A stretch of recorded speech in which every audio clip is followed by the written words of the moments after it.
Bonjour, chers participants, et bienvenue à cette nouvelle session. Nous allons débuter officiellement dans 5 minutes, le temps que certains puissent se connecter et que nous puissions déjà apprêter comment partager les écrans avec la présentation d'aujourd'hui. Tenez votre mal à patience, nous allons débuter. Merci.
Voilà.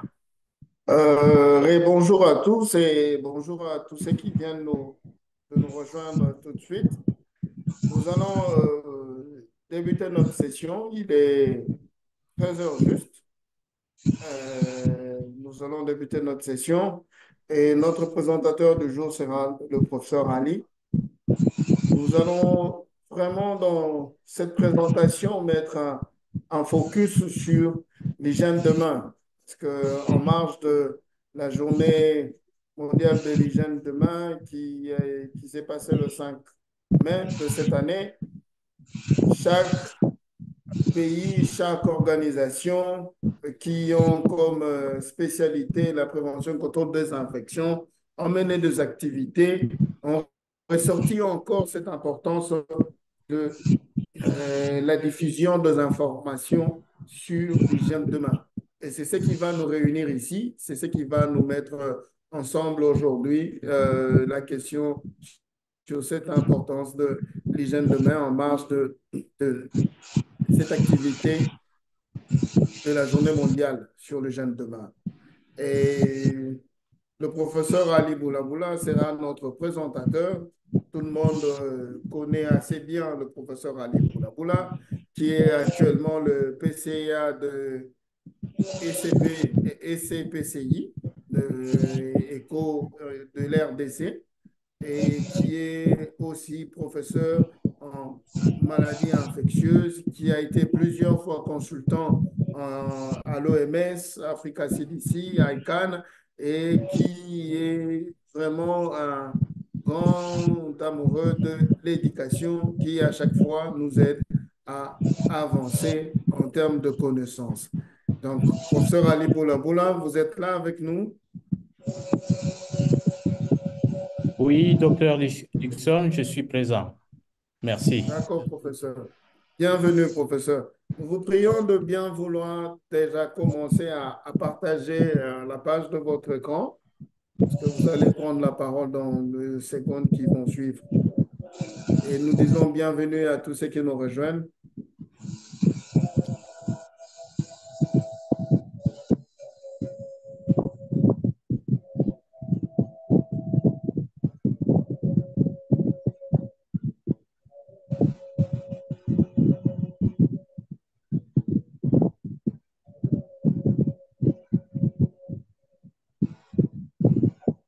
Voilà, c'est visible. Mettez en mode présentation. OK, OK. Est-ce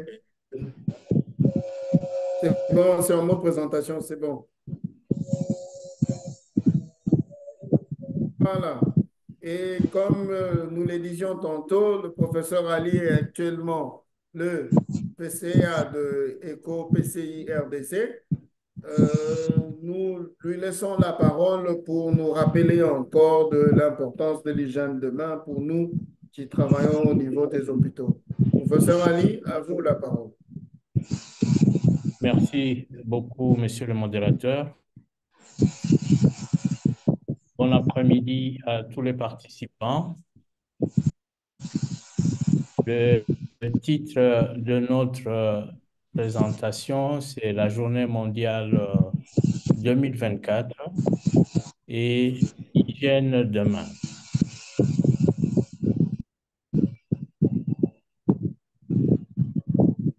Alors, le thème global que l'Organisation mondiale de la santé a proposé cette année, c'est pourquoi est-il encore si important de diffuser des informations sur l'hygiène de main? Eh bien, il y a aussi la réponse parce que cela aide à enrayer la propagation d'agents pathogènes dangereux dans le cadre des soins. Bien, c'est autour de cela que nous allons placer notre adresse de cet après-midi. Comme plan, il y a une introduction. Deuxième point, ce sont les indications de l'hygiène des mains. Troisième point, l'observance de l'hygiène des mains. Conclusion et le point à retenir. Alors, quels sont les objectifs dans le cadre des soins de cette journée? Bien, je dirais que c'est d'abord montrer le bénéfice de l'usage de l'hygiène de main, de la prévention et de la lutte anti-infectieuse. Deuxièmement, c'est indiquer que bien pratiquer, l'hygiène des mains permet de sauver beaucoup de vies chaque année. C'est aussi affirmer que des soins propres protègent à la fois les patients que nous allons soigner ou que nous soignons et les agents de santé. Donc, nous avons d'un côté les patients et de l'autre les agents de santé eux-mêmes.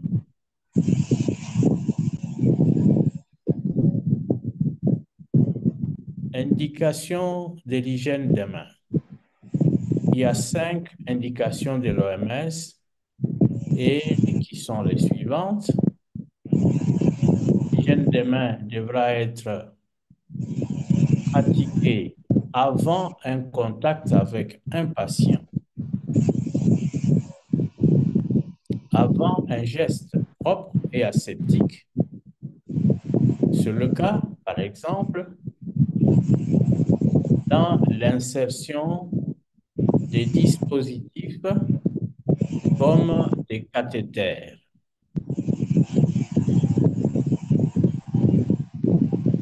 Autre indication, c'est après un contact avec un liquide biologique. Quand on a été en contact avec un liquide biologique, il faut pratiquer cette hygiène de main. Et c'est aussi après un contact avec un patient. Et enfin, après un contact avec l'environnement du patient. L'environnement du patient, je peux vous le rappeler, c'est son lit, c'est la literie qu'il utilise, ce sont les objets qu'il utilise, hein, qui peuvent être infectés. Et une fois qu'on a été en contact avec l'environnement, les draps de lit, le lit, les objets qu'il utilise, eh bien, il faut pratiquer cette hygiène de main. Voilà les 5 indications de l'OMS pour la pratique de l'hygiène de main. Alors, l'illustration projetée sur cette diapositive nous répète ce que je venais de dire.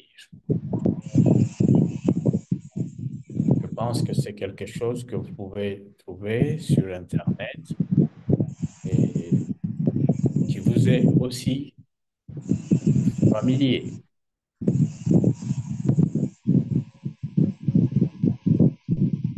Indication de l'hygiène des mains. Il y a 3 questions.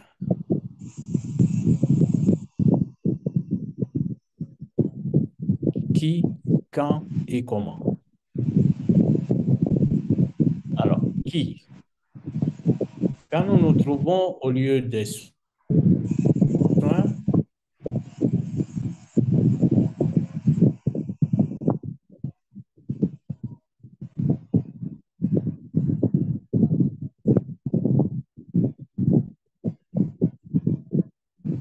les techniciens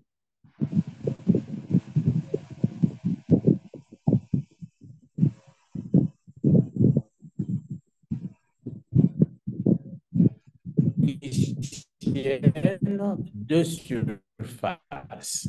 Donc, les personnes qui s'occupent de la chambre où se trouve le patient, l'infirmerie.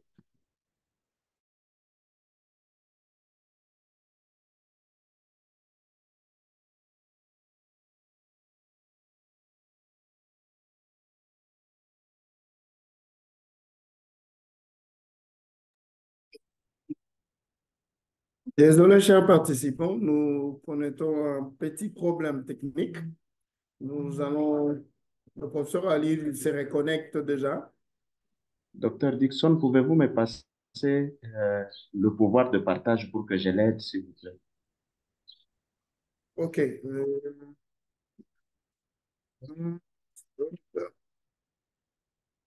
Professeur Ali, vous êtes de retour?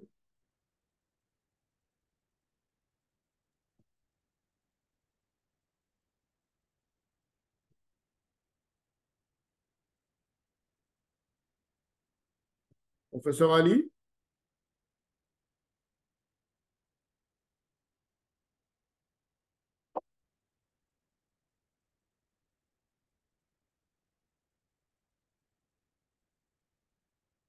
Professeur Ali? Alors, Ouais.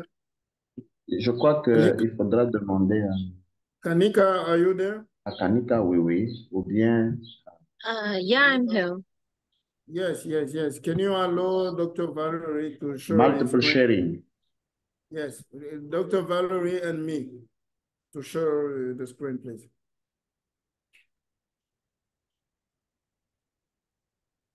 Yeah, did that.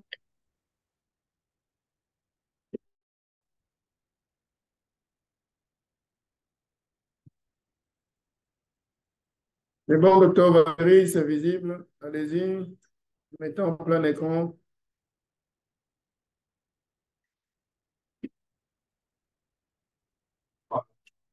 OK. Professeur, vous êtes là? Professeur Ali, vous êtes de retour?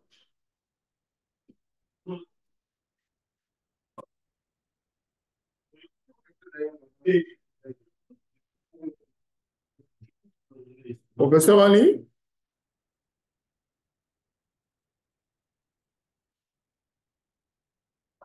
chers collègues, soyez patients encore un peu. Le professeur est en train de se reconnecter.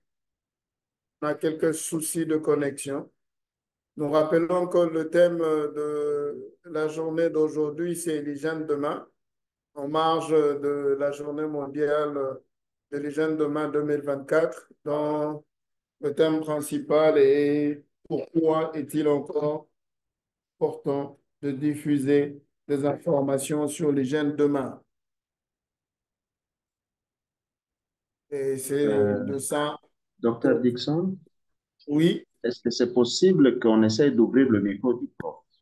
Il nous entend bien, mais lui, son micro est complètement bloqué. Il ne sait pas l'ouvrir. Je ne sais pas ce qui est arrivé. Il faudra qu'on ouvre son micro parce que je crois qu'il entre maintenant là-bas, pas comme un panéliste, mais comme participant. Merci.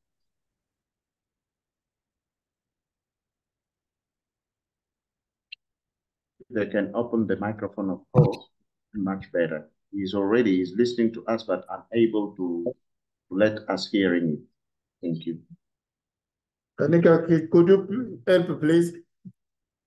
Just, could you open the Professor Ali microphone, please?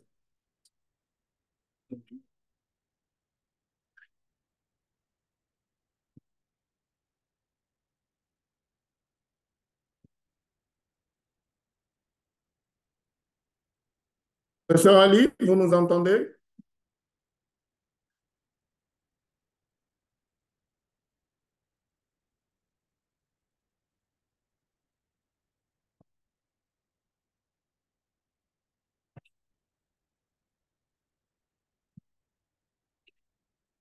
Tanika,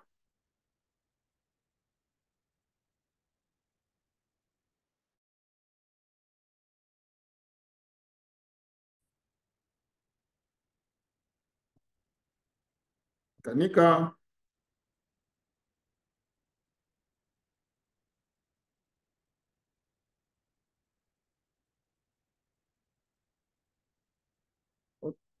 nos excuses une fois de plus. Patientez 2 secondes. Un souci technique. Désolé. Ça, les aléas, les aléas de la technique.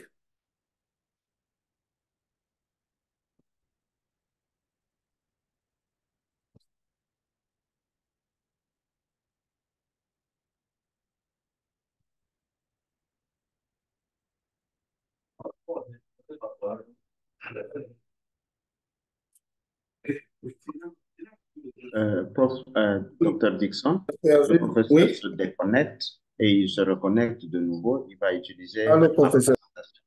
la présentation que moi j'ai mise. Comme ça, on va avancer. Si ça ne réussit pas, on va faire un moyen alternatif.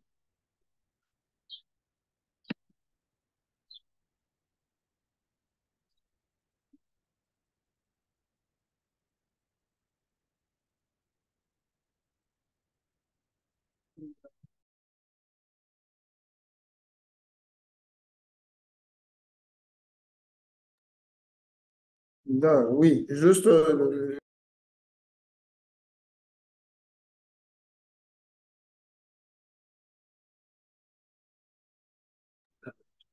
OK, chers collègues, le professeur fait une dernière manœuvre, il va tout relancer et nous espérons qu'il pourra se connecter et être en mesure de communiquer maintenant. Donc, nous nous excusons vraiment pour ces désagréments et comme le professeur le disait tantôt, bien pratiquer l'hygiène de main permet de sauver beaucoup de vies. Et surtout pour nous qui sommes à l'hôpital dans le domaine de la santé, le seul personnel de santé qui peut dire qu'il n'a pas exposé les gens au risque, c'est un personnel de santé qui peut peut-être ne pas avoir de main. Mais si vous avez de main, même si vous n'avez qu'un doigt, il y a toujours les risques d'exposer si l'hygiène n'est pas bien appliquée. Et le thème de cette année,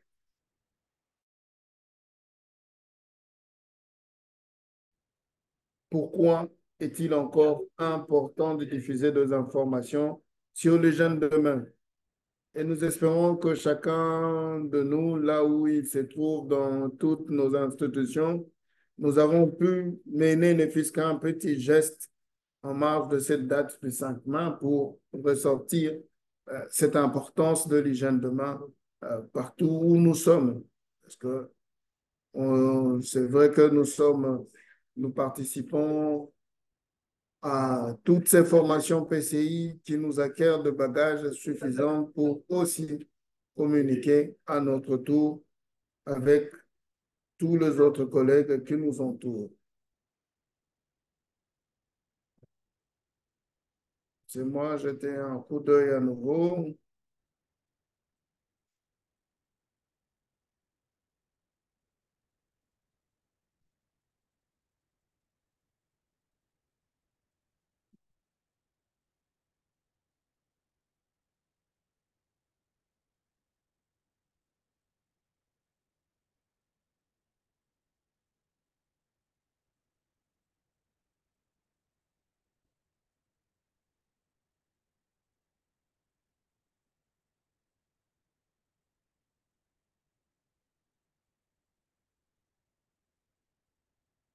Tous les collègues qui nous rejoignent, nous nous excusons une fois de plus. Nous avons un petit souci technique dont nous sommes en train de résoudre et nous vous prions de bien vouloir patienter encore un peu. Merci.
OK, je crois que le professeur est en train de revenir.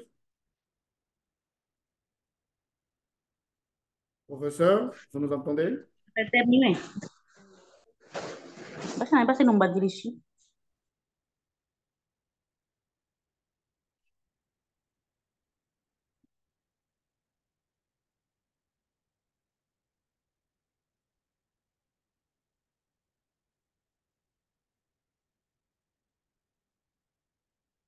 Hein? Vous êtes là?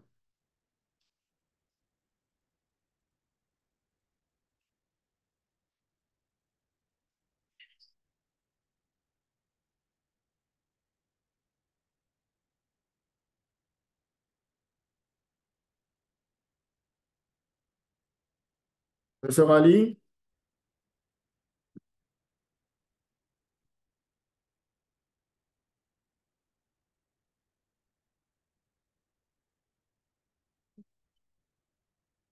Professeur Ali, vous nous recevez?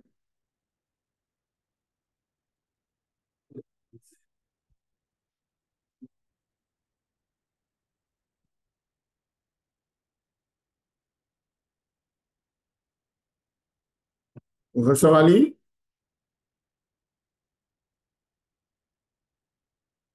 Désolé, chers confrères, nous connaît-on un petit souci technique. Il Donc, nous vous entend sommes... bien. Professeur, vous pouvez continuer la présentation. Bien, merci. Toutes nos excuses pour ce qui nous est arrivé. Je pense qu'on peut aller sur les trois questions. Qui, quand et comment?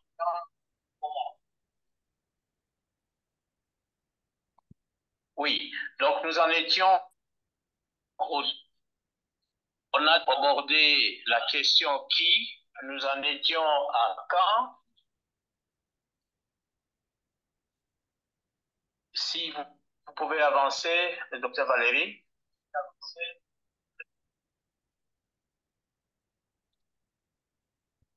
OK.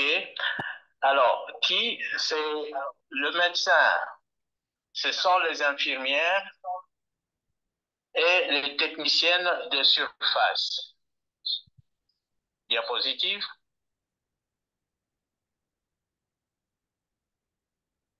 Alors, quand, c'est devant toutes les 5 indications évoquées qui peuvent être soit quand on veut entreprendre le soin pré- ou post-opératoire, ça peut être aussi la pose ou le retrait des dispositifs intravasculaires périphériques ou centraux, ça veut dire des cathéters.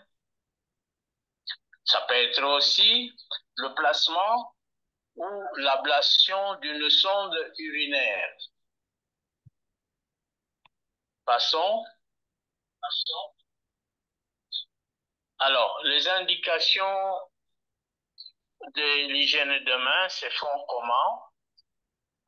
C'est par l'utilisation de l'eau et du savon. C'est aussi l'utilisation de la solution ou du gel hydroalcoolique. Alors, indication. On va utiliser l'eau propre, courante, quand les mains sont visiblement sales. On dit ici l'eau propre, courante. Bien, ce n'est pas de l'eau qu'on place dans une bassine où on plonge les mains, on s'y lave. Parce que si vous faites cela, la saleté qui se trouve sur la main et que vous enlevez les mains du fond de la bassine, vous reprenez la saleté qui était sur vos mains avant de vous laver. Parce qu'en vous lavant, cette saleté va se retrouver sur la surface de l'eau sous forme d'un film. Et c'est pour cela qu'on souhaite que le lavage de mains se fasse avec de l'eau courante. Donc, on ouvre le robinet et on se lave en dessous. S'agissant de la solution hydroalcoolique, la solution hydroalcoolique a comme propriété les bactéricides, les virulicides et même fongicides. C'est une solution ou un gel qui est efficace et rémanente, qui a une facilité d'utilisation. Même là où il n'y a pas de point d'eau, vous pouvez utiliser votre solution hydroalcoolique pour désinfecter les mains. Diapositive. Alors là, nous avons sous forme d'illustration comment on peut se laver les mains à l'eau et au savon ou à l'alcool hydroalcoolique. Donc, ces éléments, vous pouvez les trouver sur Internet. Nous n'allons pas détailler tout cela. On peut passer, docteur. Alors, l'observance de l'hygiène des mains. La non-observance de l'hygiène de main, c'est vraiment un problème majeur dans la lutte anti-infectieuse de la part des professionnels des soins. Alors, quels sont les facteurs qui sont à la base de cette non-observance de l'hygiène des mains? Eh bien, les facteurs peuvent être multiples. Nous avons d'abord le facteur individuel. La personne ou l'agent des soins ou le professionnel des soins a-t-il été formé pour appliquer l'hygiène des mains? Si la personne n'a pas été formée, elle ne peut pas non plus respecter l'observance de l'hygiène des mains. Si elle a été formée, elle a un comportement dont elle n'accepte pas d'observer ou de suivre les recommandations sur la bonne pratique de l'hygiène de main, elle ne peut pas l'appliquer non plus.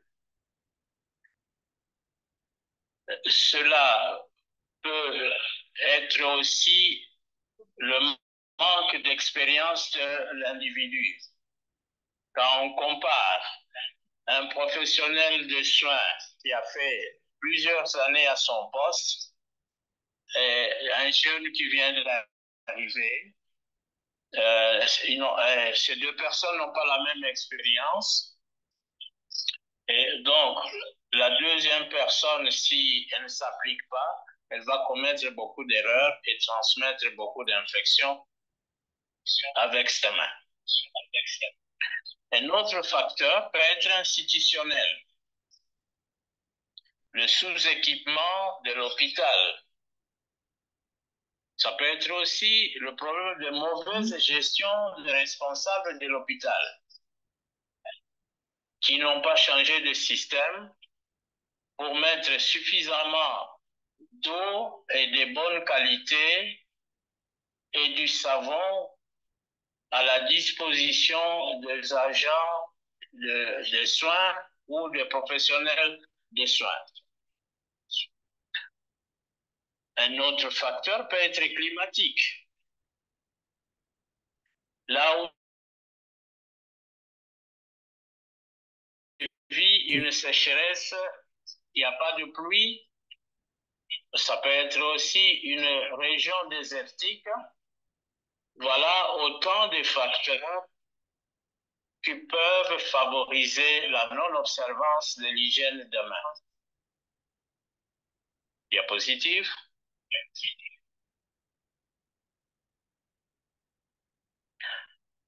Comme conclusion, l'hygiène des mains constitue la pierre angulaire de la PCI. Bien appliquée, l'hygiène des mains sauve de nombreuses vies. La promotion de l'hygiène des mains en milieu de soins est une nécessité pour la pérennité de la lutte anti-infectieuse. Diapositive.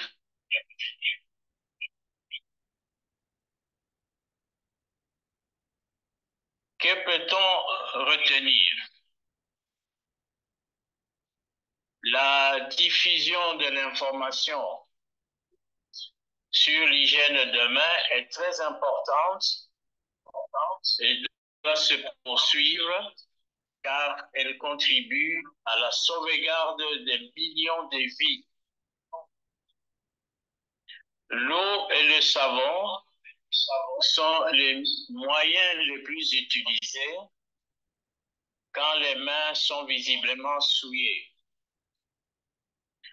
Tandis que les solutions au gel alcoolique sont bactéricides, virulicides, fongicides et d'usage aisé.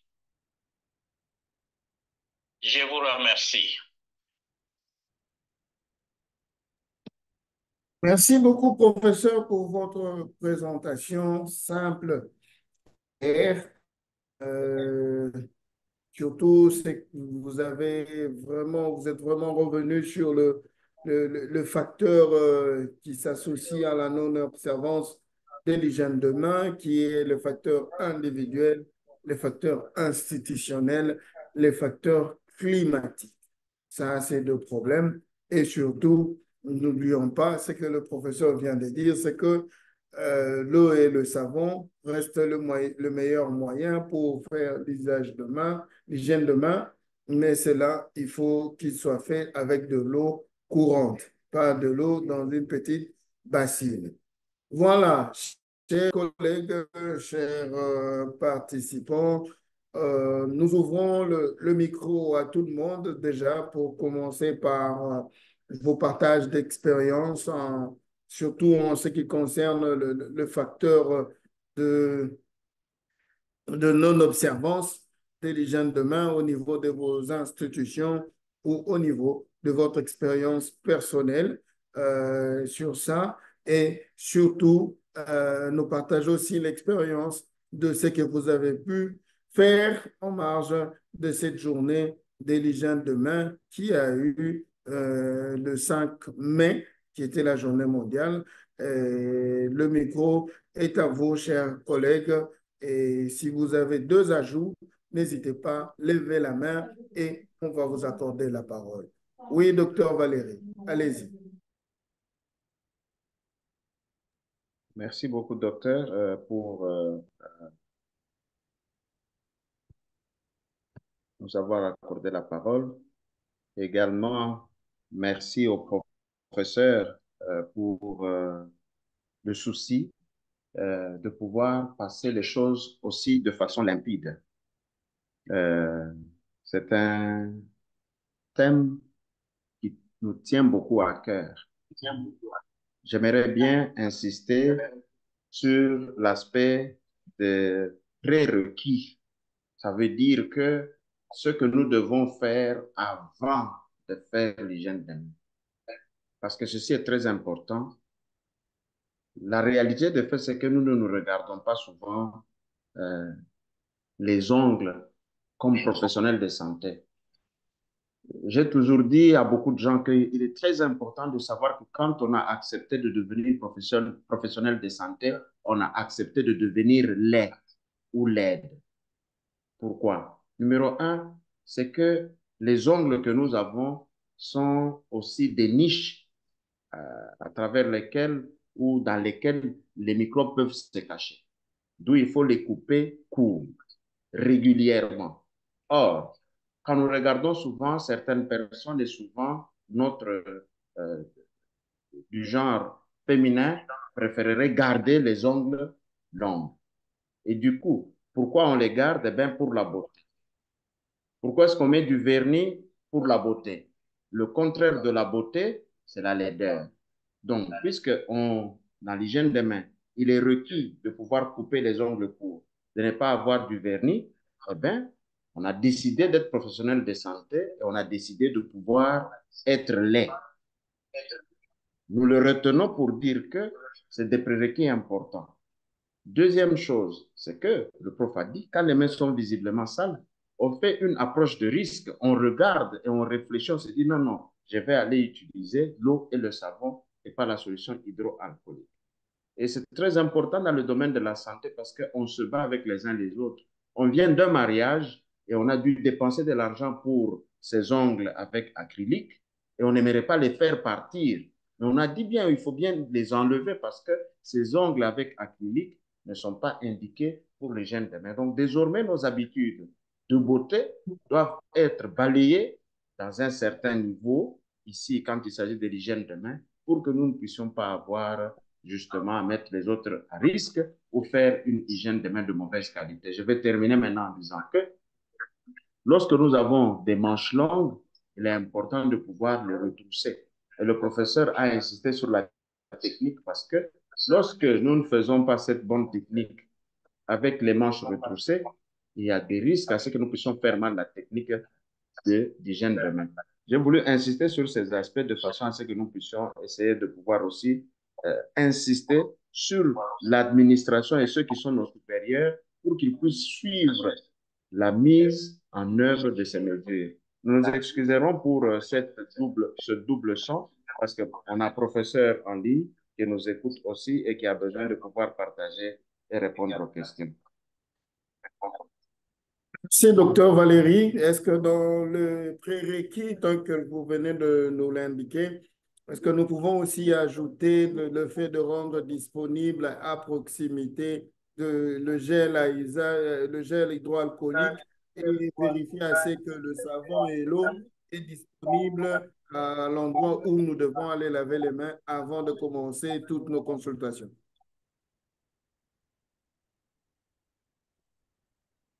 Docteur Valérie?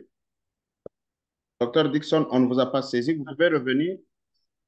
Oui, je disais, dans le prérequis tel que vous venez de dire, est-ce que nous pouvons aussi ajouter le différents matériels qu'il faut rendre disponibles avant de débuter la consultation, notamment le gel hydroalcoolique, un dispositif de lavage des mains à proximité avec l'eau et le savon disponibles?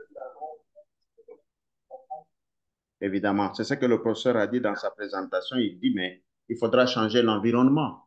Il faudra modifier l'environnement parce qu'ici, nous utilisons l'approche multimodale. Dans l'approche multimodale, nous modifions tout cet environnement de façon à ce que les personnes puissent avoir la facilité de pouvoir s'y mettre et travailler de façon à ce qu'ils aient l'accessibilité avec tout un tas de choses pour leur faciliter la tâche afin d'arriver, parce que la seule éducation ne suffit pas. Au moins 3 autres modes doivent être associés. Effectivement, il faudra changer cet environnement en rendant aussi des points d'hygiène de main avec des produits qui sont accessibles. J'espère que j'ai bien compris la question et que c'est la réponse de ce professeur qui a bien saisi pourrait répondre. Merci. Professeur Ali, vous avez quelque chose à ajouter? Oui, docteur Valérie a dit l'essentiel. Donc ici, la stratégie multimodale est recommandée et doit être utilisée. Quand j'ai dit qu'il faut le changement du système, donc il faudrait mettre le moyen à la disposition des agents de soins, puisque nous parlons de l'hygiène des mains. Il faut de l'eau disponible en quantité et en qualité. Il leur faut aussi du savon. Il leur faut aussi des serviettes en papier pour se laver, pour sécher les mains. On peut aussi, loin du point d'eau, disposer d'un flacon de solution ou de gel hydroalcoolique. Voilà l'essentiel. Merci, professeur. Chers collègues, n'hésitez pas à participer, à nous faire part de vos expériences. Oui, monsieur Jean-Pierre, allez-y. Merci beaucoup, Dr. Dixon, pour la parole et merci au professeur Ali pour la présentation. Alors, ma contribution va dans le sens d'un ajout par rapport à ce que le professeur venait de nous présenter tout à l'heure, parlant de deux moyens de lutte contre, qui nous permettent d'appliquer l'hygiène des mains, notamment le lavage des mains à l'eau courante et au savon et l'usage de la solution hydroalcoolique. Triste de constater que dans nos hôpitaux, singulièrement ici dans la province de Lomami, à la ville de Cabinda, à l'hôpital, il y a bien sûr des points d'eau et à la place du gel hydroalcoolique, la plupart de personnel des soins utilisent plutôt l'alcool pur, 1%, 2%.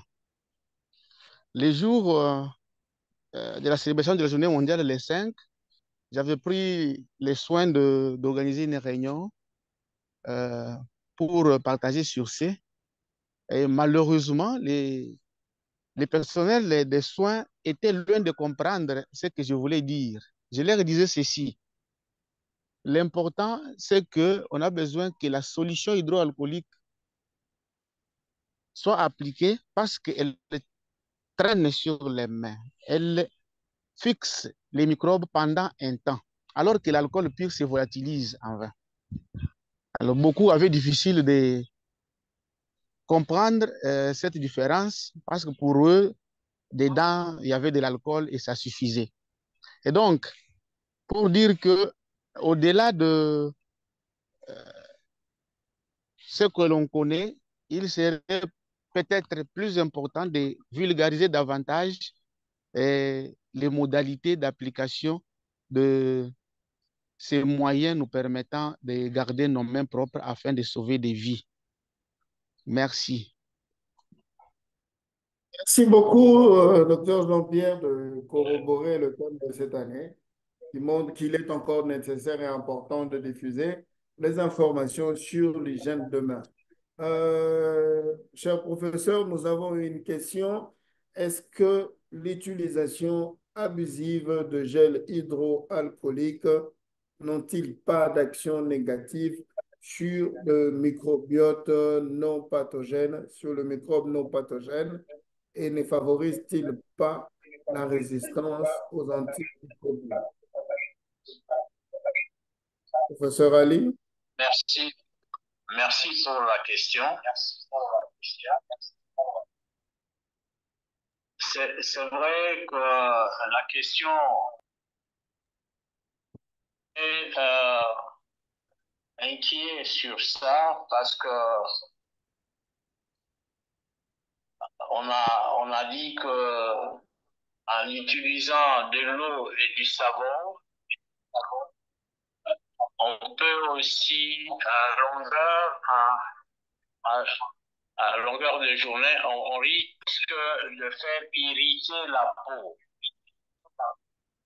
Mais il est dit que l'utilisation des solutions hydroalcooliques n'entraînerait pas de complications, quoique certaines industries pharmaceutiques disent ou ont listé parmi les produits cancérigènes l'alcool. Mais est-il que l'utilisation dans les solutions hydroalcooliques ou les gels n'est pas toxique, n'est pas non plus reprotoxique et n'est pas non plus, comment dirais-je, n'est pas toxique nécessairement pour les femmes enceintes. Et on dit qu'on peut les utiliser, c'est efficace, c'est moins allergisant. Donc, les gels hydroalcooliques sont moins allergisants avec toutes les propriétés que nous avons évoquées au cours de notre présentation. Merci, professeur. Docteur Valérie, vous avez ajouté? Oui, merci beaucoup. J'espère que vous m'entendez. Oui, nous vous recevons 5 sur 5. Oui, je voulais souligner, le prof l'a dit, le gel hydroalcoolique contient un émollient ou des émollients de différents types selon le cas, mais notamment de la glycérine. Eh bien, c'est pour réduire l'allergie pour certains, mais la réalité des faits aussi pour, quand on dit émollient, c'est pour que la sécheresse de la peau ne puisse en ce moment-là enfin, rester, être nocive pour l'un ou pour l'autre. La réalité des faits est que ceux qui sont allergiques à l'alcool vont utiliser l'eau et le savon ou d'autres types de désinfectants qui puissent exister s'ils ne sont pas allergiques à ceux-là. Mais en cas d'allergie de peau, il est important de pouvoir utiliser, dans les jus de peau à l'alcool, il est très important de pouvoir utiliser l'eau et le savon ou d'autres types. Mais revenons sur quelque chose que j'ai entendu tout à l'heure. Chers collègues, quel était le pourcentage d'alcool qui est utilisé par nos collègues dont vous avez parlé pour l'intervention précédente, s'il vous plaît? Parce que la notion de pourcentage est très importante. Docteur Dixon, voudrez-vous m'aider? Le collègue a dit qu'on utilisait un alcool pur, c'est ça? Je n'ai pas bien Docteur entendu. Jean-Pierre, est-ce que vous avez une idée sur le pourcentage utilisé lors de l'usage de l'alcool pour désinfecter les mains? Allô? Allô, docteur Dixon? Oui, allez-y, allez-y, allez-y. OK. Ah, je vous OK. écoute. Donc, Alors, si le pourcentage n'a pas été l'alcool qu'on donné, utilise, oui, je suis là. Allez-y, C'est, allez-y. oui, l'alcool titré à 1%, 2%. OK. D'accord. Docteur Valérie, allez-y. alcool 1%, 2%. Alors, il faut savoir c'est quel type d'alcool d'abord. Il y a plusieurs types d'alcool qui sont utilisés dans l'hygiène de main. Il y en a qui sont aussi des alcools tout à fait mélangés. Rappelons tout de suite que nous avons l'alcool, par exemple, dénaturé qui est utilisé, on dit à 60%. Cet alcool doit être le minimum. Les études ont prouvé que le degré d'alcool qui est recommandé ici, il doit être au moins 60%. Et vous l'avez de 60 à 80% généralement. Mais quand vous avez un alcool qui dépasse il est à 90%, 90%, cet alcool est fixateur. L'alcool 90% est fixateur des germes. Donc, vous voulez, au laboratoire, pour ceux qui ont fait les techniques de laboratoire, vous voulez prendre même certaines cellules, nous utilisons même pour la fixation de certaines cellules, vous prenez sur une lame, vous mettez, eh bien, l'alcool 90% va pouvoir fixer. Donc, rappelez-vous que la structure d'une bactérie, la structure d'une cellule, cette cellule, quand elle passe chez un être, les simples composants peuvent être pathogéniques. Les simples composants peuvent être pathogéniques. Donc, on ne va pas utiliser l'alcool 90%. Donc, les amis qui utilisent l'alcool, cet alcool doit être patenté, cet alcool doit être validé pour qu'on puisse l'utiliser. Alcool 1%, 2%, je ne sais pas c'est quel type d'alcool. Il faudra revenir vers eux parce que ce qu'ils utilisent, qui a dosé 1%, 2%, et c'est très important que les normes et la source des produits utilisés puissent être documentés et que cela puisse être validé par le ministère de la Santé ou validé par le ministère du Commerce qui fait entrer les différents produits. Je crois que le prof probablement pourrait faire un commentaire autour parce que c'est aussi son domaine. Bien. Allez-y. Merci beaucoup, docteur Valérie, pour ces apports. Habituellement, ce sont des alcools de 60%, 70% qui sont utilisés dans les gels. Alors, je crains fort que ce qu'ils utilisent ne les servent pas vraiment même pour la désinfection.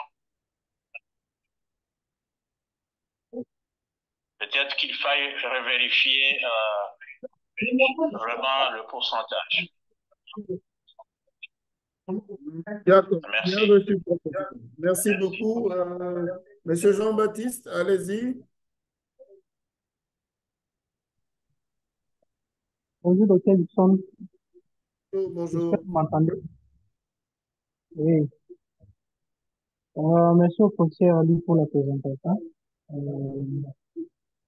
Je m'adresse au professeur pour, j'ai vu, il a confirmé quelque chose, je ne sais pas, concernant les gels hydroalcooliques sur les femmes enceintes et si je parle des faux toxiques.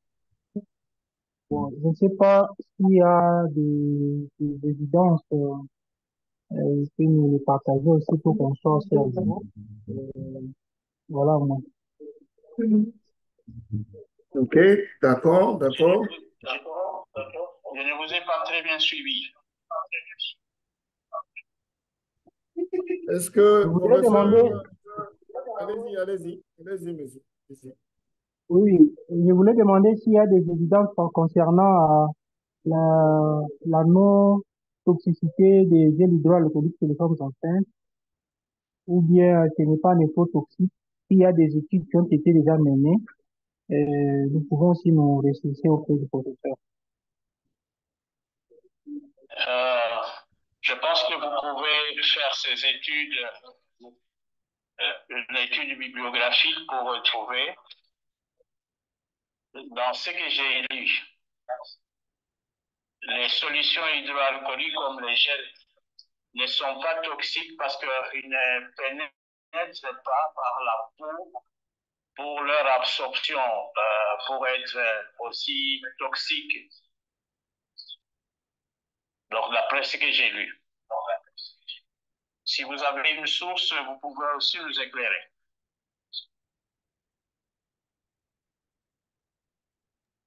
Et juste là, non, professeur.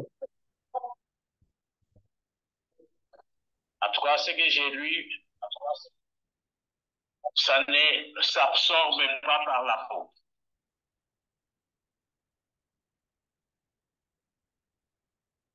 Merci, professeur. Donc, le gel hydroalcoolique ne s'absorbe pas par la peau, mais agit sur la peau. Monsieur Suleiman, allez-y, monsieur Suleiman. Allez-y, c'est bon, nous vous recevons, allez-y. D'accord. Donc, je voudrais intervenir beaucoup plus sur l'utilisation d'alcool. L'alcool qu'on utilise, c'est essentiellement de l'éthanol et c'est également celui qu'on utilise dans tout ce qui est conception des boissons alcoolisées et qui se fait par fermentation naturelle, d'où sa non-toxicité. Et pour la partie hospitalière, on utilise généralement de l'alcool entre 70 et 65 degrés pour potentialiser son action bactéricide, virulicide et fongicide plutôt, à cause de la proportion en eau, ce qui potentialise sa pénétration dans les différents micro-organismes et favorise leur digestion. Alors que lorsque l'alcool est en très forte quantité, ça ne fait que stabiliser, comme le docteur Nissen disait tout à l'heure. Je voulais apporter comme complément.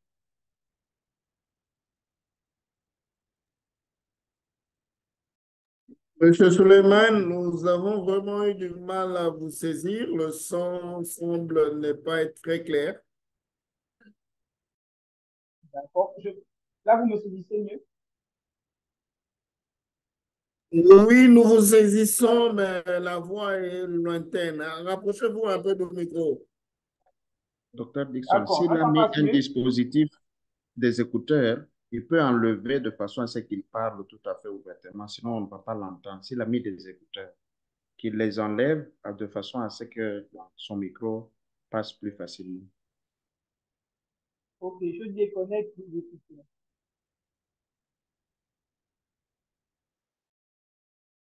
Ok, vous m'écoutez mieux? Oui, largement mieux. Allez-y. D'accord. Je disais que je voulais intervenir pour l'utilisation de l'alcool. Je disais qu'en milieu hospitalier, pour l'hygiène de main, du moins pour pour éliminer les micro-organismes, on utilise l'alcool entre 70 et 65 degrés à cause de la proportion en eau qui favorise la pénétration de cet alcool-là dans les micro-organismes, notamment les bactéries, les virus et tout ce qui est fongique. Et maintenant, une partie d'explication pour la non-toxicité de l'alcool qu'on utilise en milieu hospitalier dans les gels hydroalcooliques. L'alcool utilisé, c'est l'éthanol. Or, l'éthanol a un processus de fabrication naturel.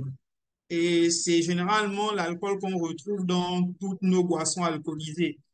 Donc, la fermentation de canne et ainsi de suite. Ce qui fait en sorte qu'il est moins toxique que le méthanol ou les autres. Et c'est aussi par rapport à sa chaîne carbonée double qui ne puisse pas pénétrer à travers la peau. Donc, c'est ce que je voulais ajouter comme complément à ce que Dr Dixon et le professeur Ali avaient déjà donné concernant l'utilisation d'alcool. Merci beaucoup, Monsieur Suleiman, pour cette contribution. Professeur, nous avons une autre question d'un des participants qui voudrait savoir est-ce que l'hygiène de main, selon les 11 étapes de l'OMS, est-ce qu'elle remplace-t-elle celle que le chirurgien pratique au bloc opératoire? Professeur Ali, à vous la parole. Merci beaucoup, Dr. Dixon. Merci au participant qui a posé la question. Eh bien, cette pratique proposée par l'OMS concerne aussi les chirurgiens, même s'ils utilisent des brosses pour se laver les mains, pour nettoyer impeccablement la peau. Eh bien, ces recommandations s'adressent aussi aux chirurgiens.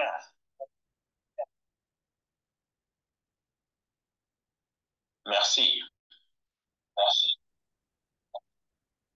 D'accord, professeur. Donc, en conclusion, nous pouvons dire que les étapes pour l'hygiène de main pour les autres professionnels de santé n'est pas différent de celles de l'équipe de chirurgie, c'est au bloc opératoire, sauf par l'utilisation de la brosse, si j'ai bien suivi.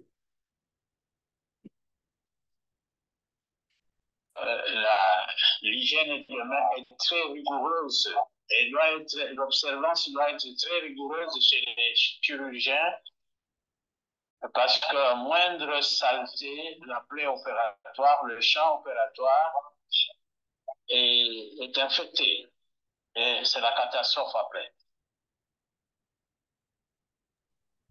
Merci, professeur. Docteur Perry, oui, allez-y.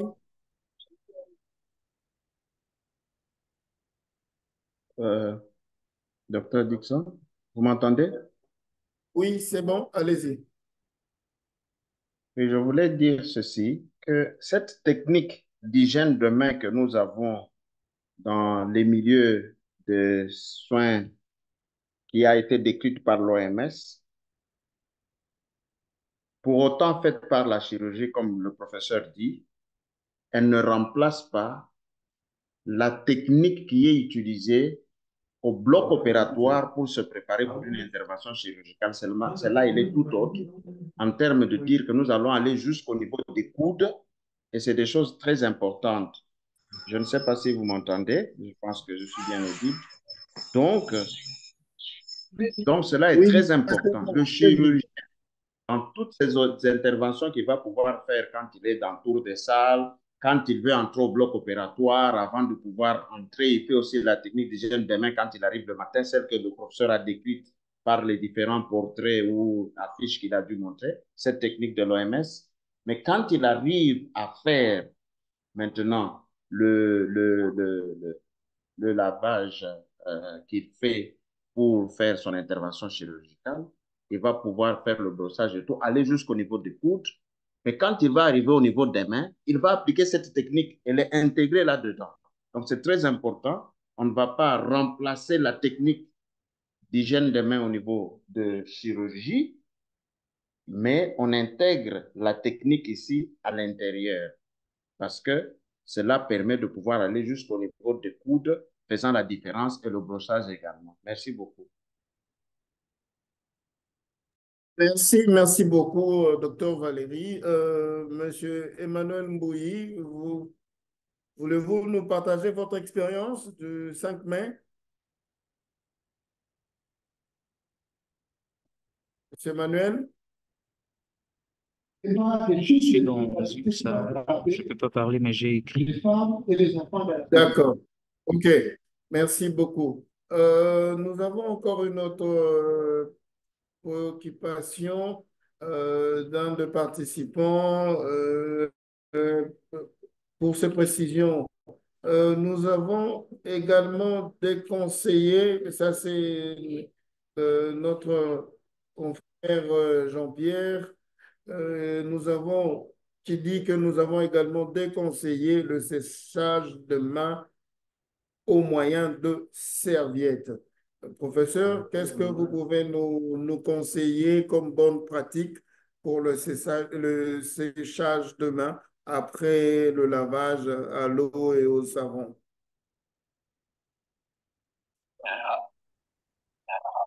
Vous m'autorisez? Oui, oui, professeur. Ok, donc après le lavage des mains, comme on l'a décrit,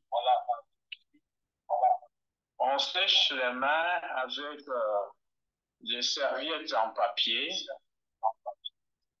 ou à l'air chaud, là où ça existe.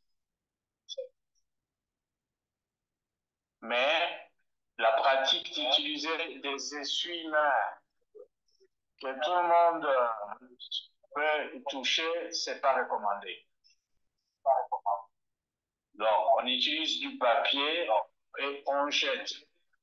On va utiliser le papier pour fermer le robinet. Parce que quand on a ouvert le robinet, l'eau coule, vous vous lavez, c'est de l'eau courante, vous vous lavez, vous n'allez plus utiliser avec vos mains propres, vos doigts propres pour fermer le robinet. Il faut utiliser du papier comme intermédiaire pour fermer le robinet. Sinon, vous ramassez les microbes qui sont sur la tête du robinet.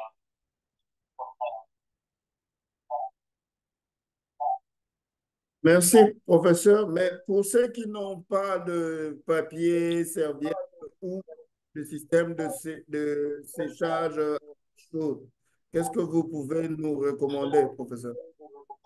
Eh bien, les gens balancent leurs mains en l'air pour que ça sèche. C'est un pis-aller, mais qu'est-ce que vous voulez? Merci. Merci Ce n'est beaucoup, pas la professeur. meilleure solution, mais une solution quand même. Merci, professeur. Bien reçu. Docteur Valérie, allez-y. Merci beaucoup, professeur. C'est assez intéressant de voir la technique que nous utilisons pour le séchage des mains. Comme le prof a dit, OK, on sèche à l'air libre. Cet air libre-là, bon, vous balancez, ça passe. Mais il y a cependant quelque chose de très important dans les milieux professionnels. Ça, c'est d'après les recherches depuis quelques années. C'est que les machines à l'air chaud ont été déconseillées parce que ces machines accumulent poussière et microbes. Et lorsque vous mettez vos mains, vous allez rebalancer d'autres microbes là-dedans. C'est une chose qui n'avait pas été indiquée avant.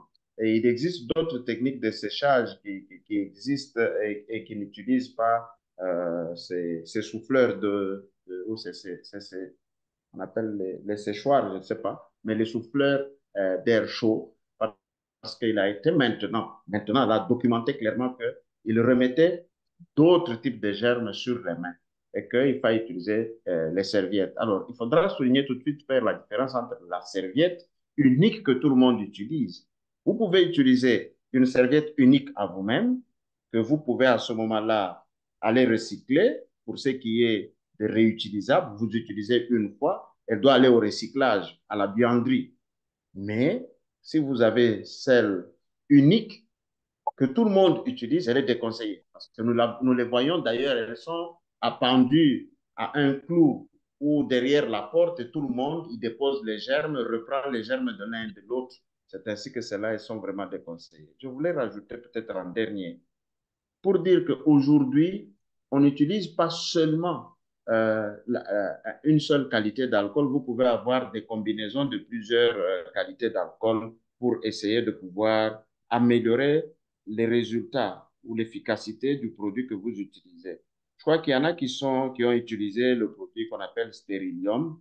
Quand vous regardez le stérilium dans sa composition, vous avez le propanol, le propane 2-ol, vous avez le propane 1-ol, et vous avez le mésétronium éthylsulfate. Donc, vous avez des éléments qui ont été rajoutés donc, pour pouvoir essayer d'améliorer. Et c'est des produits qui coûtent plus cher. Mais il existe un produit, la recette de l'OMS, qui tout le monde peut faire, même dans les institutions de santé que nous avons. On peut installer une zone de production d'alcool localement qui peut permettre à pouvoir, à ce moment-là, nous faciliter la tâche. Donc, mes résumés, nous pouvons chercher des choses très, très sophistiquées, mais il y a des choses simples à faire que l'OMS recommande aussi. Merci beaucoup. Merci, docteur Valérie. Oui, docteur Jean-Pierre, allez-y. Merci beaucoup, docteur Dixon. Moi, j'ai sauté sur cette opportunité et surtout après avoir suivi docteur Valérie par rapport au séchage des mains à l'aide des serviettes. Bon, comme le professeur venait de le dire, si c'est une serviette à usage unique, tant mieux. Mais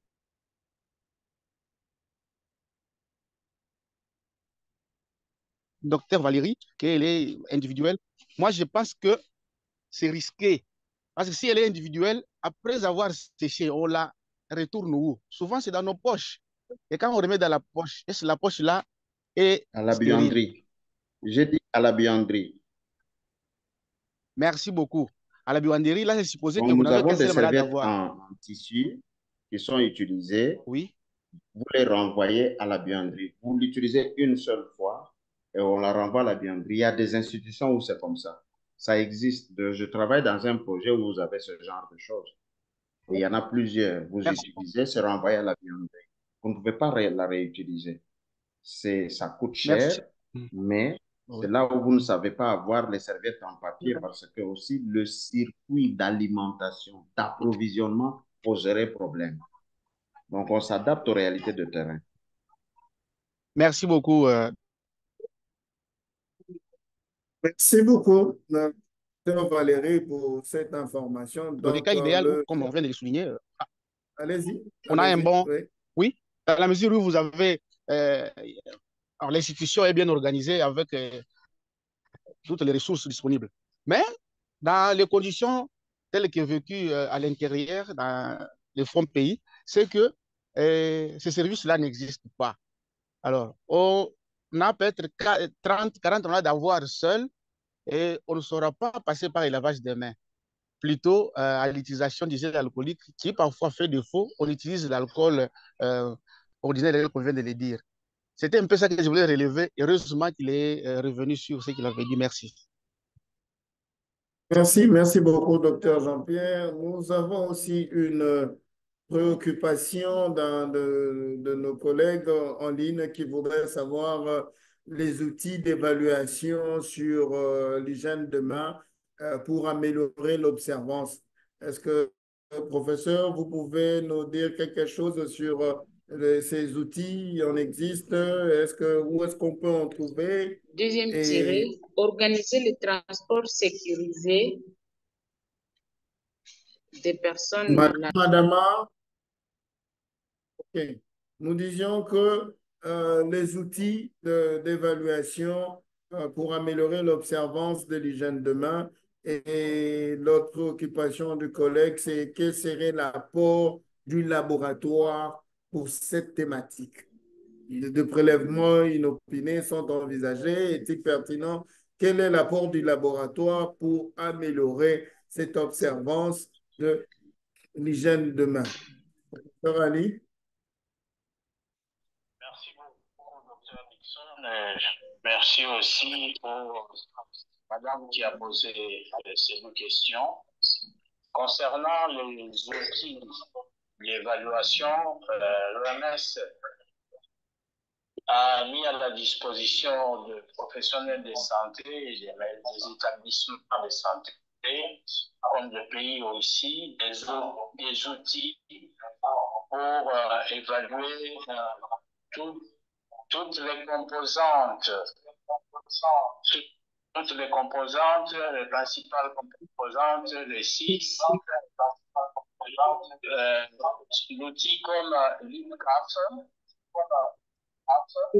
c'est une quarantaine de questions pour évaluer tous ces éléments, dont l'hygiène de main.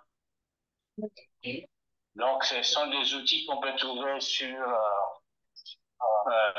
l'Internet, on peut se servir. Il y a aussi des outils propres pour l'hygiène des mains. Donc, ça se trouve sur Internet, on peut s'en servir. L'apport du laboratoire.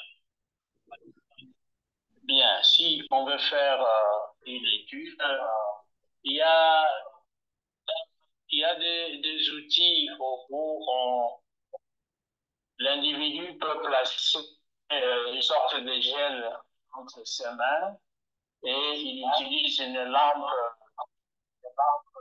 qui montre euh,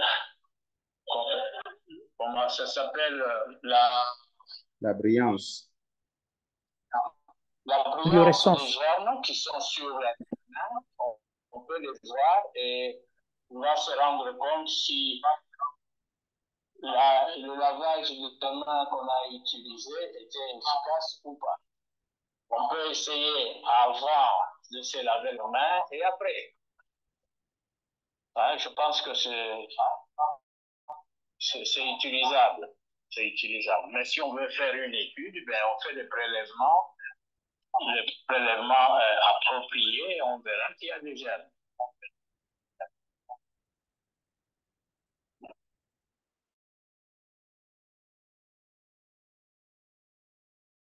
Si notre collègue est satisfait par cette approche, mon approche. Merci, professeur. Docteur Valérie, vous avez c'est une nouvelle main ou une ancienne? Donc, c'est une ancienne.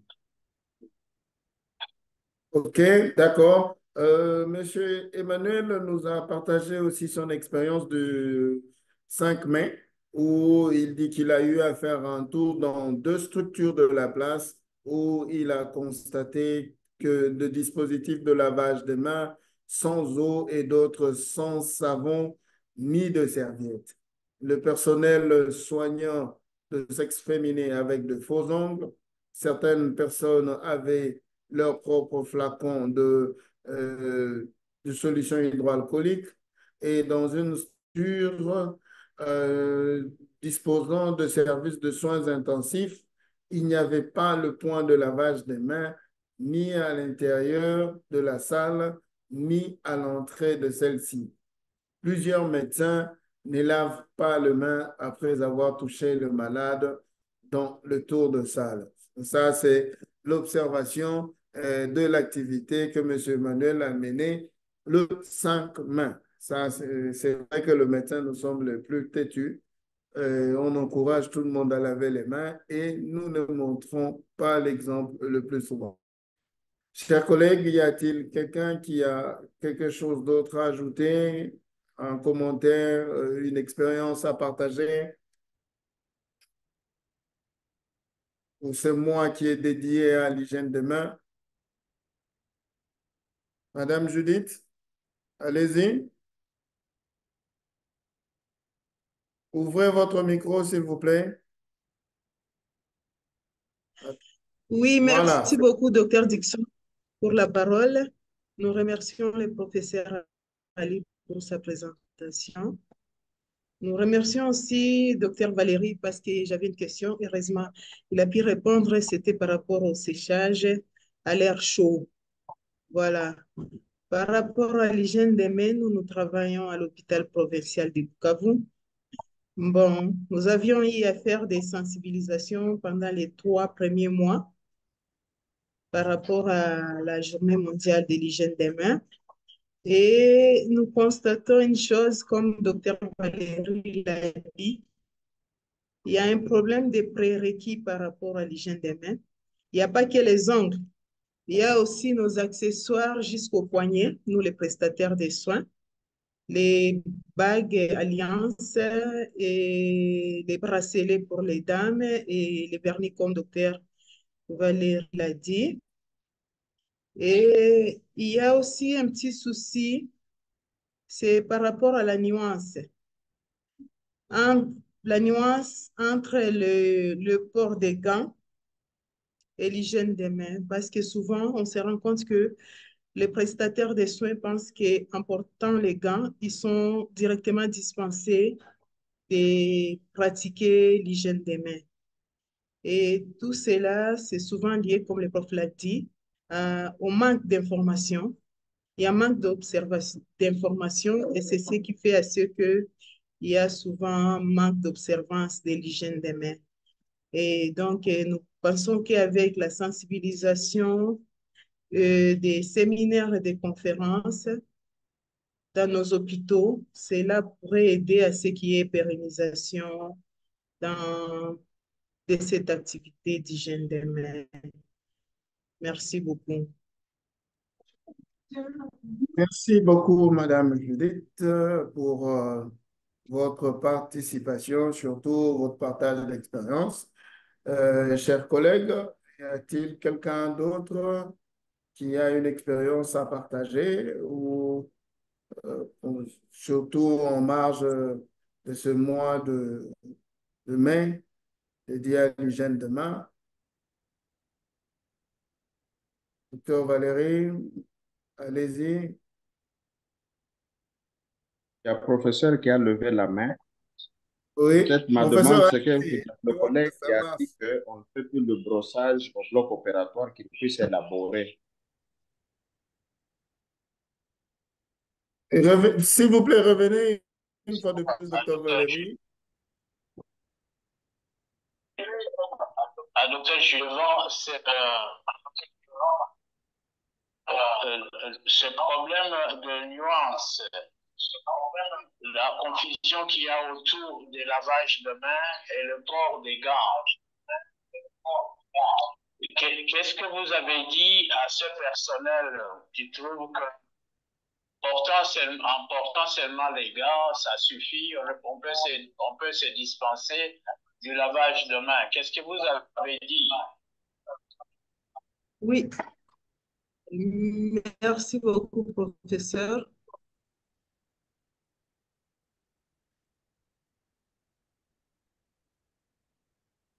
Oui, par rapport à cela, souvent nous rappelons que les gants que nous enfilons, à part dans le bloc opératoire, là on a des gants stériles, dans le reste des salles, ce sont des gants propres et qu'ils ne sont pas dispensés de faire l'hygiène des mains, soit par lavage à l'eau courante ou bien par la friction au gel hydroalcoolique qui est souvent chez nous disponible. Et donc, avant d'enfiler les gants, et après, parce qu'on passe d'un malade à un autre, on doit pratiquer l'hygiène des mains.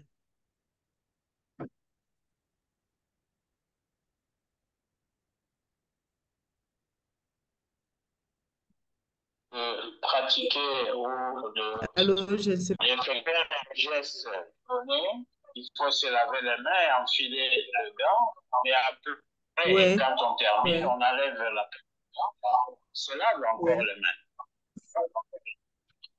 Oui. Il faut, hein, si on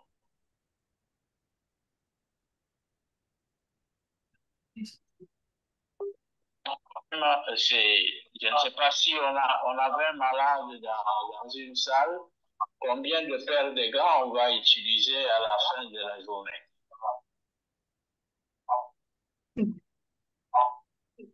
Professeur, pouvez-vous revenir? Votre connexion était interrompue. Pouvez-vous revenir? On ne vous a pas bien saisi. Oui, je disais qu'il est dit avant d'effectuer un geste de soin, il faut se laver les mains, on place les gants et après le travail, on enlève les gants et on se lave encore les mains. Ça pose un problème économique. Quelle quantité de gants on va utiliser jusqu'à la fin de la journée? Si on a un tour de salle à faire, on a un tour de soins à faire.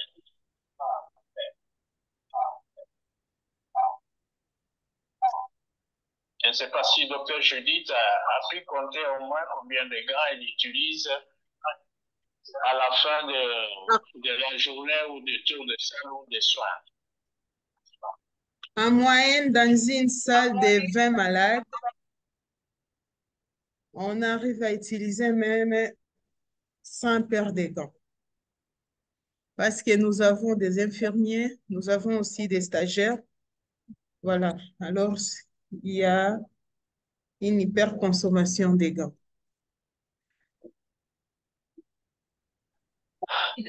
C'est énorme. Voilà, ce sont des Ouais. exigences, mais il n'y a pas moyen de faire autrement. Ouais. Il y a Dr Baïzire qui demande la... Oui, docteur Baïzer, hein? Oui, merci, docteur Moukeba, merci, le professeur Boulaboula, pour la présentation. Je voulais juste peut-être une précision, comprendre si l'utilisation des gants était systématique tout, pour tout, je veux dire, pour tout examen ou pour certains examens pour lesquels c'est nécessaire et certains actes. Euh, j'ai l'impression qu'il y avait ce n'était pas très clair à ce niveau-là. Ce n'est pas chaque fois qu'on veut on veut consulter un malade, on prend un gant ou bien c'est suivant tel ou tel acte qui nécessite de prendre un gant. Ce n'était pas clair pour moi à ce niveau-là, docteur Rudy. Madame Judith, tu avais de précisions? Oui, bon, souvent nous tenons compte du risque zéro et donc tout malade à l'hôpital est supposé être infecté pour nous. Et chaque acte nécessite le port de gants. Et comme nous sommes dans un hôpital à caractère aussi universitaire, nous avons beaucoup de médecins stagiaires, nous avons des infirmiers stagiaires, ce qui fait à ce que nous consommons énormément de gants. Parce que chacun doit examiner les malades pour l'administration des soins. On doit porter les gants. Et si on a au moins, je peux dire, 4 infirmiers qui se partagent le travail pendant la journée, les médecins qui doivent tourner pour examiner les malades, les médecins stagiaires aussi qui doivent examiner les malades pour préparer les tours des salles, comprenez que au moins chacun doit porter plus de 2 paires de gants. L'utilisation de gants, n'oubliez pas, implique aussi l'élimination après. Docteur Valérie, allez-y. Oui. Docteur Valérie. Il y a prof qui a levé la main avant moi. S'il peut faire l'intervention, peut-être. Allez-y, professeur. Allez-y.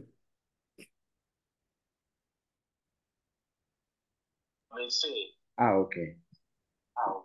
Ah, je crois que la question maintenant du professeur Boulaboula vient de réveiller en moi et celle du professeur Resto vient de réveiller en moi quelque chose. Au fond, je crois que le professeur Boulaboula, il est idéal que SCPCI fasse une présentation sur les indications de l'utilisation des gants.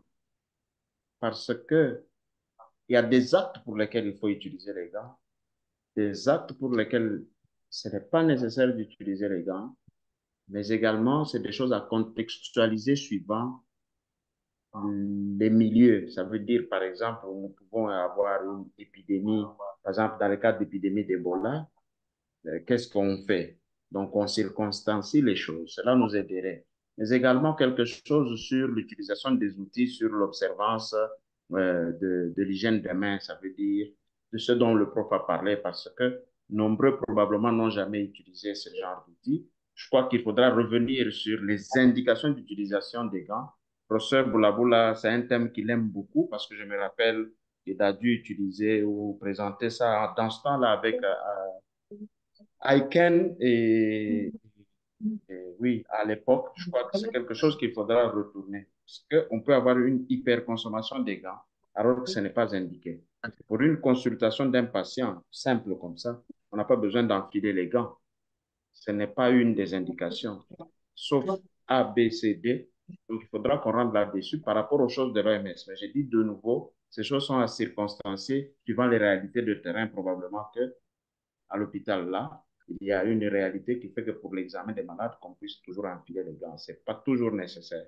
On y reviendrait peut-être en profondeur, comme ce n'est pas le thème de ce jour. Je suggérerais cela. Merci. Si, professeur Ali, allez-y. Beaucoup, docteur Dixon et docteur Valéry. Ça pose un problème de taille, comme je l'ai souligné il y a quelques instants, un problème économique très sérieux. Parce que je ne sais pas si ces étudiants, les stagiaires infirmières contribuent avec un paquet de gants chaque fois pour les utiliser.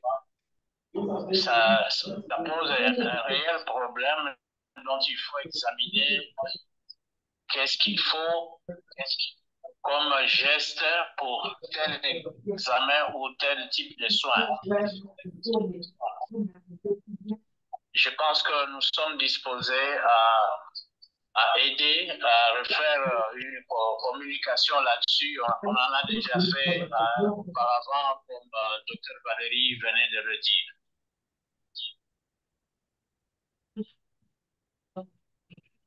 OK, merci professeur. Je pense que nous allons prendre la toute dernière question, vu que nous tendons à la fin. Quels sont les préalables avant d'appliquer l'hygiène de main? Question ouverte à tous. Professeur Ali, allez-y. Je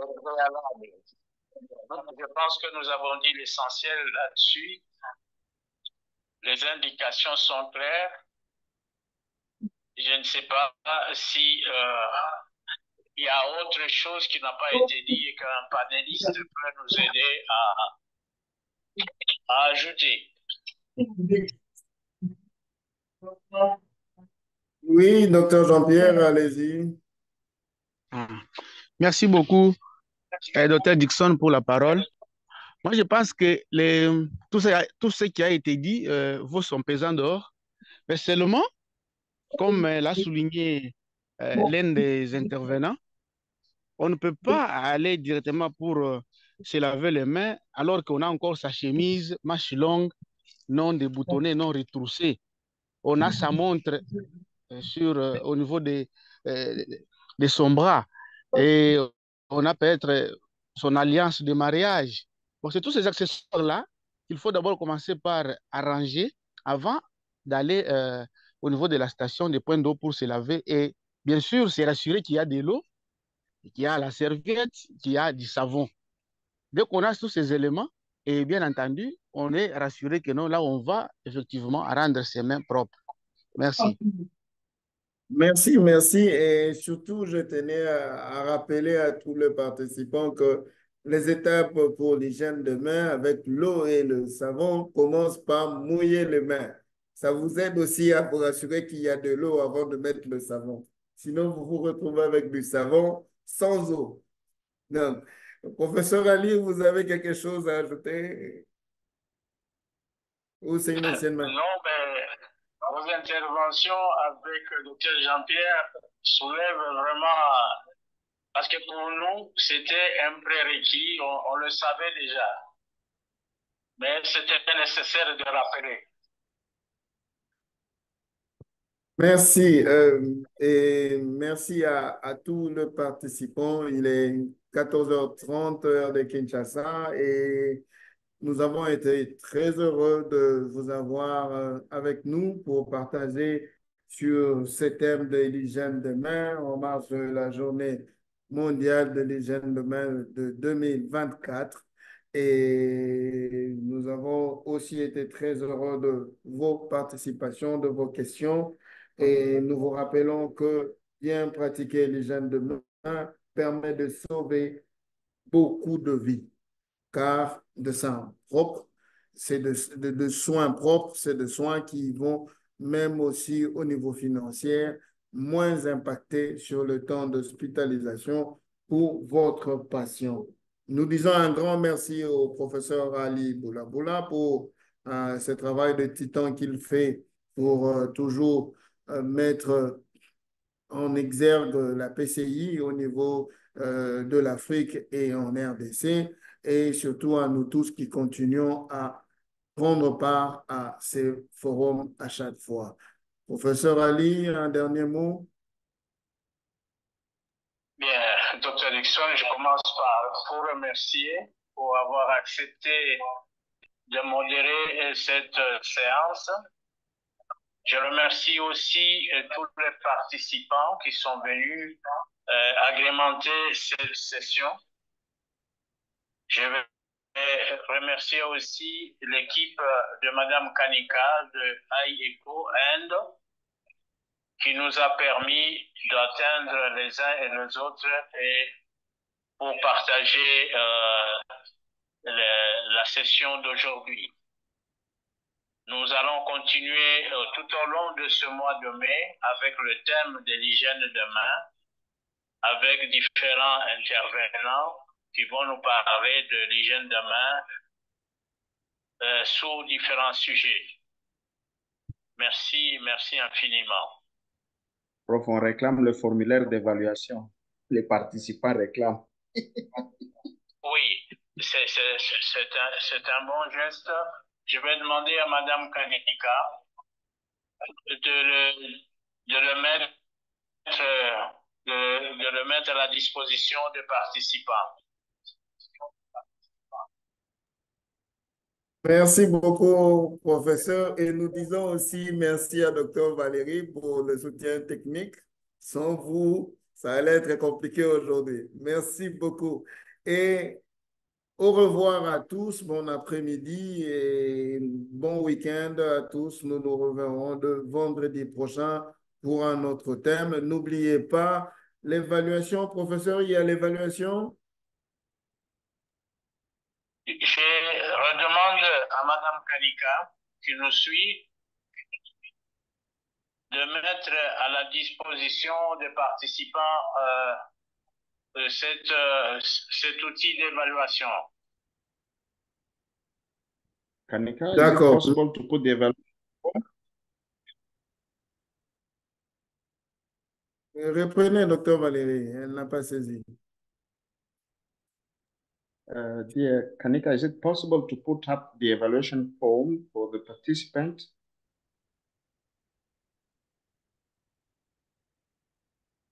Chers collègues, patientons une minute, le temps d'avoir le formulaire d'évaluation.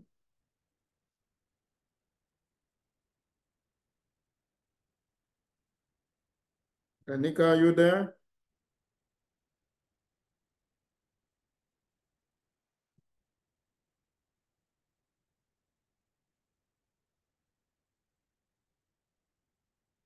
Kanika,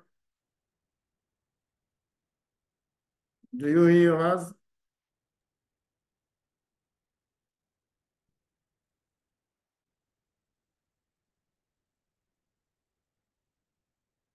Kanika?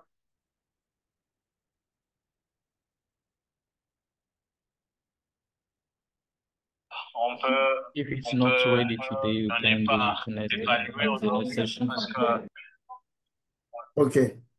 OK, nous vous disons au peut-être revoir et bonne fin de journée. ça fait déjà la nuit en Inde. Hein?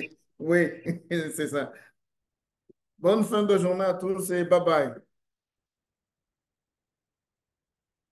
Merci, docteur Valérie. Merci à tous.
Oh.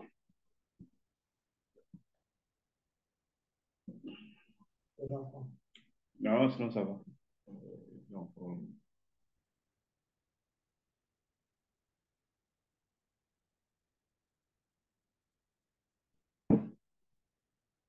je dis, si on me dit encore, si tu restes là-bas, je viens plus te prendre à l'école.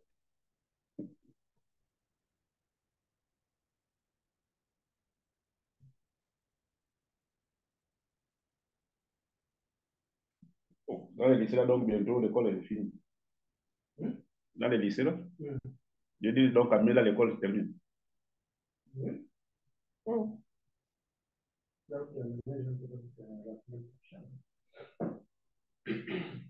L'école est déjà finie, là, il reste les classes avec les...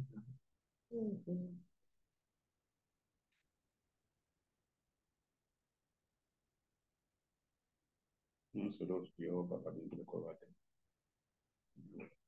On a du mal à suivre l'école. À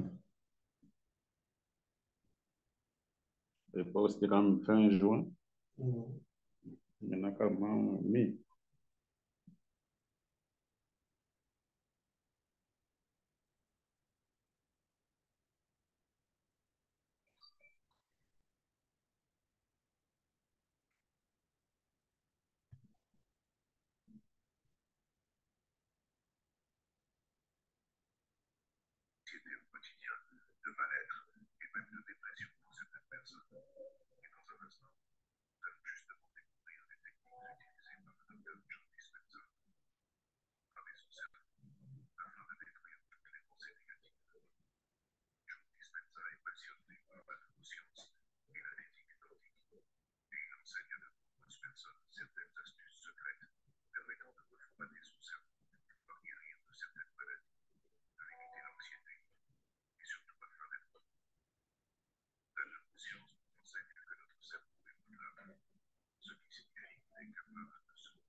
Je t'appellerai, te chercher pour une mission à Nestlé ou quoi.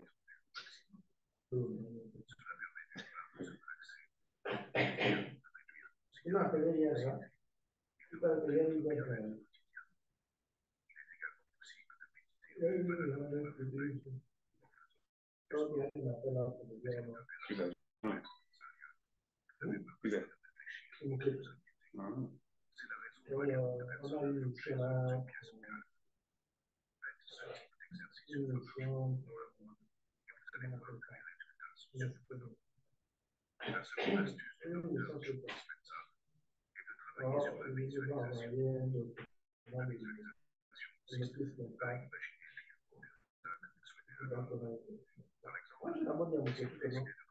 généralement, les notices d'impact, c'est pas pour aller chez les notices d'impact, quand vous avez le document, vous validez ce qu'il y a bien porté ici. C'est vraiment non. Moi, déjà, on dit que moi, on s'en va pouvoir.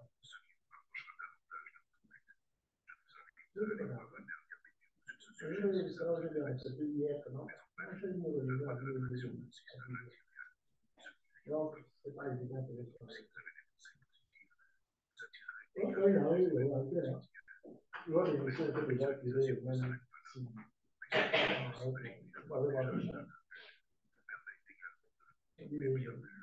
Je viens par rapport à la mission de l'expert. Je savais que dans les liens après la mission dans le cadre de l'élaboration, histoire de l'époque, je me dis, ah oui, moi-même, je me rappelais comment il y a eu une réunion ce matin. Je dis, oui, on m'avait dit comment il y a eu une réunion vendredi matin parce qu'il y a vraiment une question de séparation. Je dis, bon, d'accord. Une fois que c'est important, ils vont partir. Nous sachons que c'est la création. Oui, c'est pas sur les images. Les images, les structures de la zone qui sont extérieures à l'esprit. C'est pas le même basé pas sur les poubelles qu'on vous en montre, les poubelles sont externes. Les impacts, la notice d'impact environnemental et social, c'est les activités de l'extérieur. Donc, vous devez évaluer les impacts à l'intérieur et les effets des impacts à l'extérieur. Ah oui, après, j'ai réuni l'équipe. Nous voyons la particularité de leur la partie où on présente les différentes études, les différentes impacts environnementaux. Pour les gens qui ont parlé du biogène, voilà, c'est une présentation de la voici ce que je veux dire.